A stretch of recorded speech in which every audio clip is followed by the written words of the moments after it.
Take your dealership to the next level with over 6,800 on-air interviews with dealer and industry leaders. CBT News, dealers' most trusted source for news, content, and analysis. Welcome to CBT News with Cheyenne Malone. Good Friday to you. I'm Cheyenne Malone. Welcome back to CBT News. Let's get you started with today's top headlines. United Auto Workers President Shawn Fain summoned a meeting with the union's executive board to express concerns about President Joe Biden's chances against Donald Trump in the upcoming November election, according to 3 anonymous sources. Their nearly 400,000-member UAW, which endorsed Biden in January, plays a critical role in swing states like Michigan. Both Biden and Trump have actively campaigned in Michigan, targeting auto industry workers.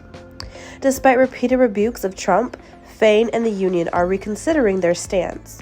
Biden, who met with the AFL-CIO Executive Council and highlighted his pro-union stance, faces growing calls to step aside amid concerns about his re-election viability. CDK Global CEO Brian McDonald has announced financial compensation for the 15,000-plus dealerships impacted by recent cyberattacks.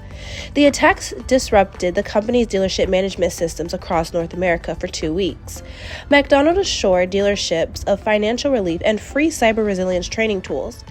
CDK is also working on securing its systems and investigating the cause of the attacks.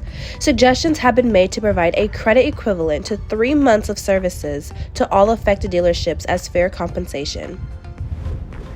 According to Kelley Blue Book estimates, electric vehicle sales in the U.S. surged by 11.3% year over year in the second quarter, reaching a record of roughly 330,000 units. This growth, bolstered by improved availability, increased discounts, and elevated leasing levels, marked a 23% rise from Q1 sales. Notably, Tesla's sales volume declined by 6.3% year over year, and its shares of EV sales dipped below 50% for the first time, settling at 49.7%. Despite Tesla's decline, new entries from automakers like General Motors, which added over 21,000 EVs to the market, helped lift overall volume. Key new models include the BMW i5, Cadillac Lyriq, and Kia EV9 SUV, while Ford maintained its number 2 position with higher volumes of the Mustang Mach-E and F-150 Lightning.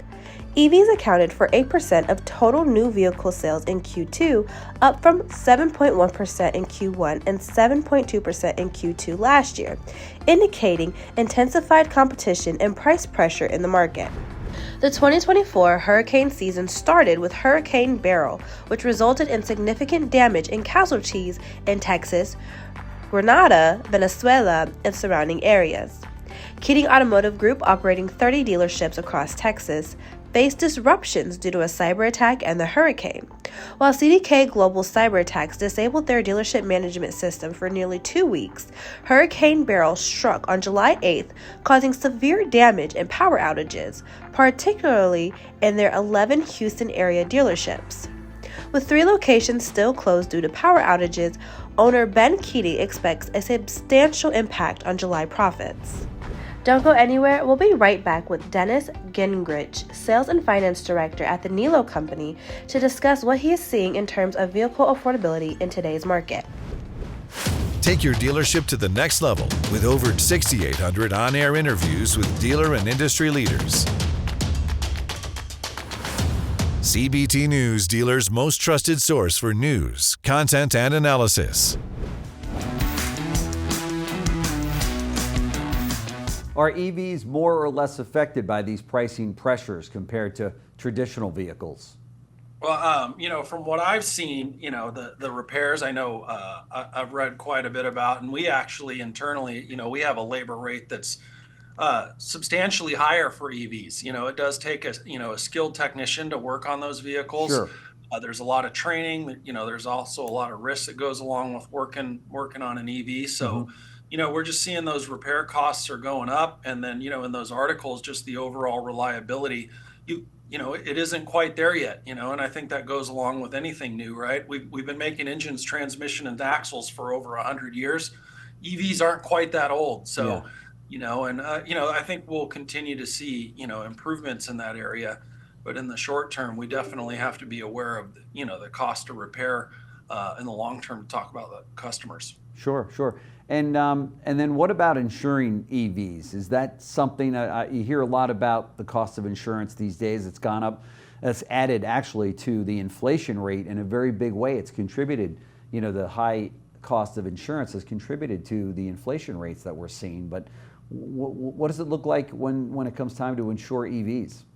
Yeah, I mean, looking at, from what I've been reading, I saw, Mark, something, 10, 12% more premium for an EV. And when you think about it, it makes sense. I mean, these cars, they don't have that delay that we're accustomed to, on an ICE car. You hit the gas pedal, you're off to the races quick and in a hurry. Yeah. Which, if you're not used to it, I could see that, causing those insurance rates. Plus, they're heavier than their traditional counterpart, and you get something going fast that weighs a lot, and it runs into something.